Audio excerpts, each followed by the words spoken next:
What's up, everyone? Aaron Schatz here, Editor-in-Chief of ASE Publishing, and today we've got another review for you. This time, it's the Unimouse by Contour. This thing right here. This is review ID 62373. You can check out this and all our reviews by going to www.aselabs.com.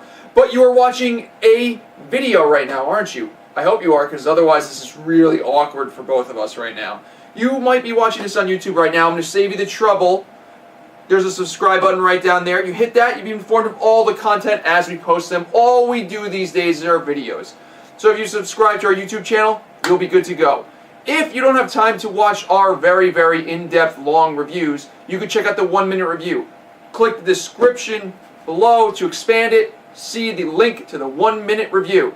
If you want to see a text summary on ASE Labs, there's a link in the description below as well. So, what are we waiting for? Because this is a review. Let's get into it.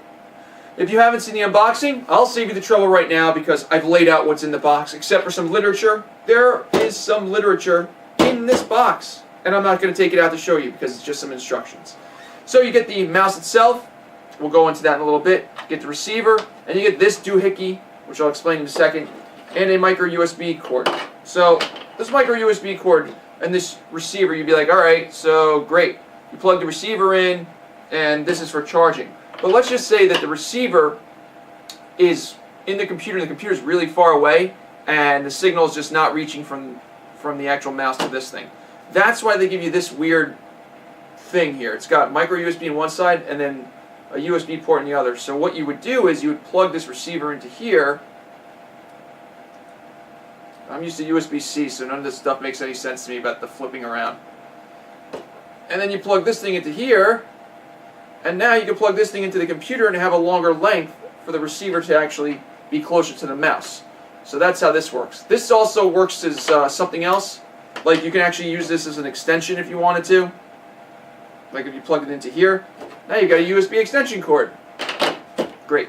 First things first, charging. So let's just say that you're like me, you have a gaming keyboard that has a USB port on it for charging stuff. This thing will plug in. The mouse could use this charging cable. Fits in right here.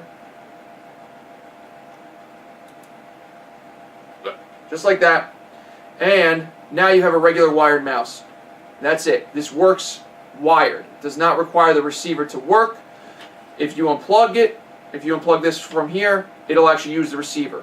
And then no loss in functionality. But the fact of the matter is you get a wired mouse and a wireless mouse. So if you don't trust battery power, you don't have to use it. If you don't trust that the wireless signal is going to be strong or it's going to have lag, again, you could use this as a regular wired mouse, perfectly fine.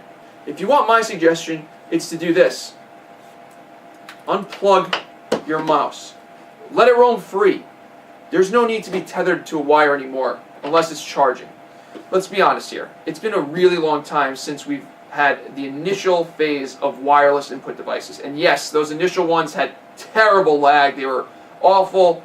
We are multiple generations away from that. There is no chance that I mean, to me, it's really hard for me to see any lag in any wireless input devices. Even video game systems have all wireless inputs now. If you're one of those people that can actually detect that minuscule amount of input lag, I would love to hear from you. Post a comment below. I'm generally curious if you can actually tell the difference, because nowadays I just can't. And yeah, in the early days when you had that awful input lag, I get it, but nowadays, really, use everything wireless. It's fine. It works great. One other thing that I do like about wireless mice is, like, I forget to plug them in most of the time.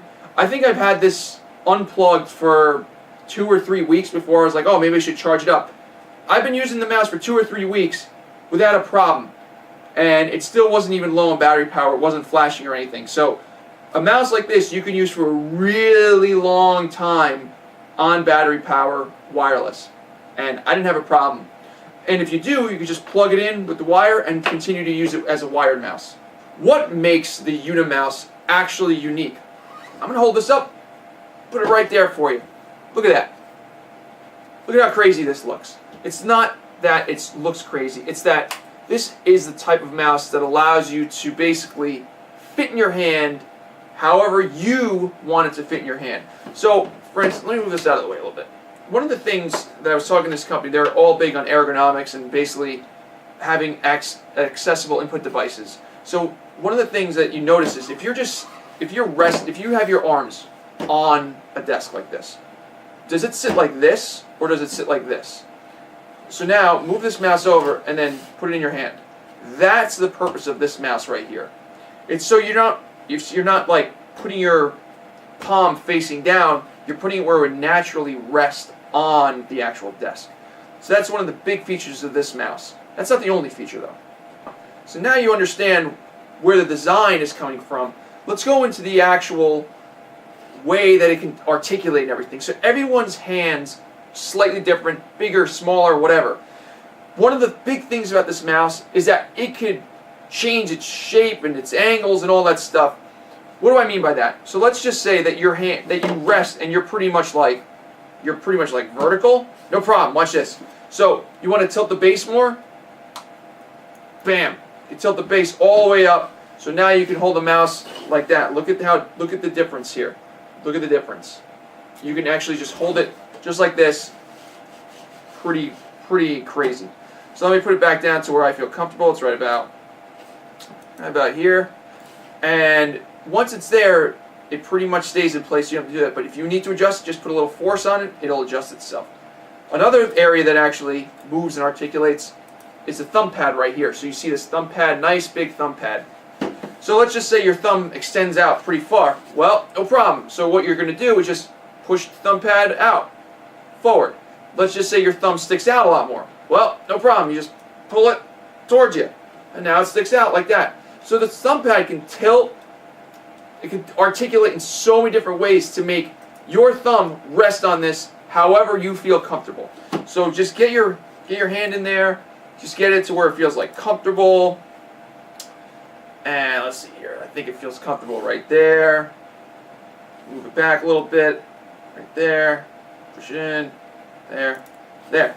Yeah, it feels pretty good. Feels pretty good right there. So to me, this is pretty much good to go. For you, it'll be different. But that's the beauty of something like this. You can customize the mouse to the way you feel. And that's the important part. This mouse conforms to you, not the other way around. The other interesting things, if you look at the top, you could see 1, 2, 3 mouse buttons and a scroll wheel. And you might be thinking, oh wow, that means there's like 4 clickable buttons. The scroll wheel does click, but this middle button actually is a middle click button, which I think is kind of a wasted feature. I would much rather see this be mouse click 1, this be mouse click 2, mouse wheel, scroll, and middle click on the scroll wheel, and this be some other function, this last key right here. I got used to, since I've been using this mouse, I got used to actually middle clicking with my middle finger, but normally I wouldn't do that. On smaller mice, I would actually use the middle finger to do the scroll wheel and to just left click. But, I mean right click, not left click. So I'd use the mouse wheel, middle finger to do the mouse wheel, and right click. On this one, I actually use whatever finger this is. I don't know what this finger's called, but it's not the middle finger. It's the one to the right of the middle finger. I use that finger to actually do right clicks now. So you actually get used to the mouse as you're using it. And to be honest, it's really fluid. I don't even notice it anymore. And then my middle finger actually stays on the scroll wheel most of the time unless it has the middle click. And I don't have to press the actual scroll wheel to middle click, which I actually kind of like now. I mean, yeah, I'd probably be able to go back to a normal mouse, no problem. But again, I understand why they did it. I just still think that it would have been nice to actually have another function to this key right here.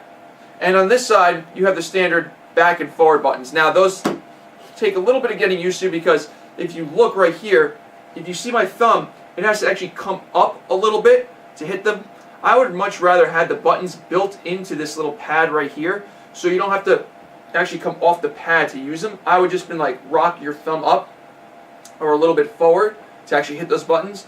So maybe in a future revision of this product they'll actually put them in. But all these little things aside, the mouse is really comfortable. The last button on this mouse is this button right, I don't know if you can see it, so I'm just going to open this mouse up for you. So, this button right here. And this button controls the speed of the actual mouse cursor itself, otherwise known as DPI setting. So basically it has like, I don't know, 10 or so DPI. It has so many DPI settings it doesn't even make sense to me. And in all actuality, there's only like 2 settings I would use. The one where I normally use every day, and then one when I want the mouse to go really slow if you're doing something that takes pixel perfect accuracy. So there's 2 speeds, and I think mine is like slow medium and then really slow. Because then as it gets up there, I just don't understand how you can have a mouse move that fast across the screen. I just don't. I know, even gamers, I just don't understand. Like, you move the mouse this much and then it's all the way off the screen. I just don't understand. But if you want that, you got that right here for you.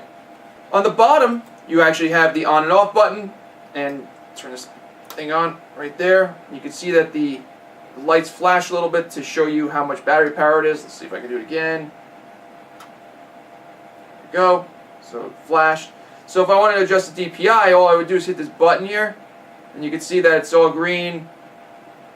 Now it's going to red. It's faster, faster, faster, faster. Now it's slow.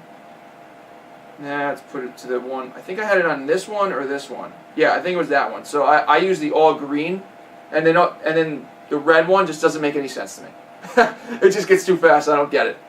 Now, of course, a lot of this mouse is how it feels, the ergonomics of it. This is not a gaming mouse. Don't get me wrong, it's not a gaming mouse. But let's talk about performance. Because honestly, I can't tell the difference between this mouse and any of the gaming mice that I have, even the ones I bought that are expensive and stuff. So, to be honest, I've used this for gaming and it works great. I mean, honestly, the tracking is excellent. Same setup that I've done for gaming mice, just works really well. Let's be honest here. Quality input devices these days have great sensors, very little or no input lag. So honestly, if you wanted to use this as a gaming mice, the only difference is there's not like this crazy amount of functionality that you would have. There's not like programmable keys and stuff, but if you want like a mouse that you just literally just will game with without having all these extra functionalities, this works just fine for that. I can't see any reason why you'd have to run out and be like, oh, I need a specific gaming mouse just to game. No, buy an input device that you will like for daily use and for gaming at the same time, and you'll be happy. Trust me. Like, use one device, don't have to keep switching it. So when I talk about gaming, I'm talking about usually real-time strategy games or grand strategy games as they call them now, like Stellaris. I mean, I've played some first-person shooters and stuff. Again, they all work fine.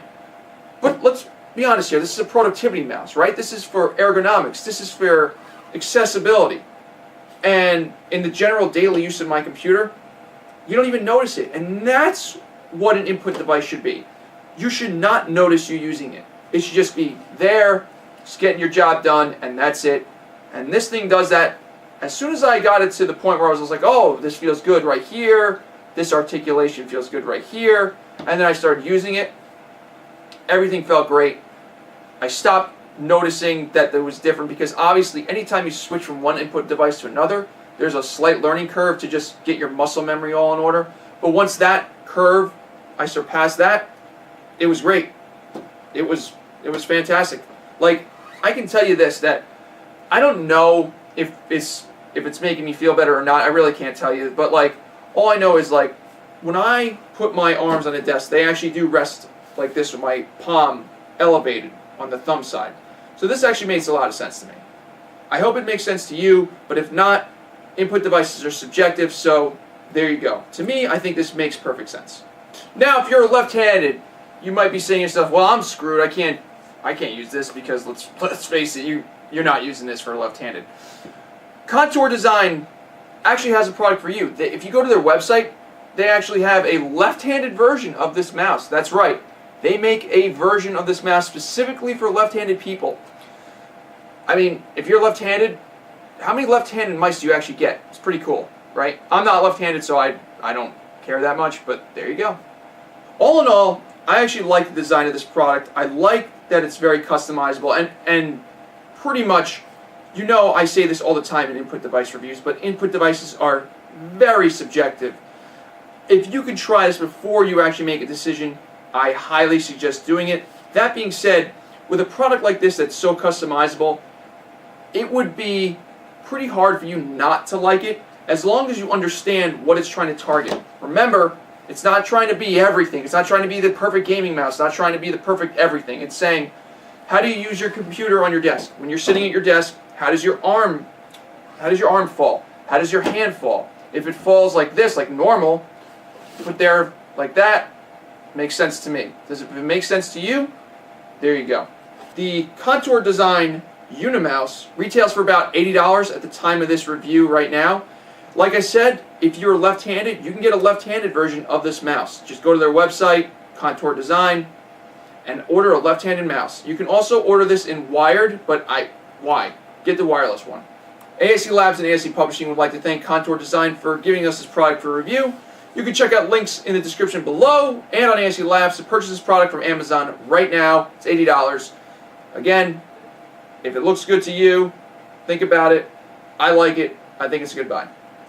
For ASE Labs and ASE Publishing, I'm Aaron Schatz. Thank you for watching. Remember, there's a subscribe button right down there. If you hit that, you'll be informed of all the content as we post them. And yes, you don't have to tell me, I know content takes a little bit of extra time coming, even though I said, oh, this will be coming out in a couple weeks.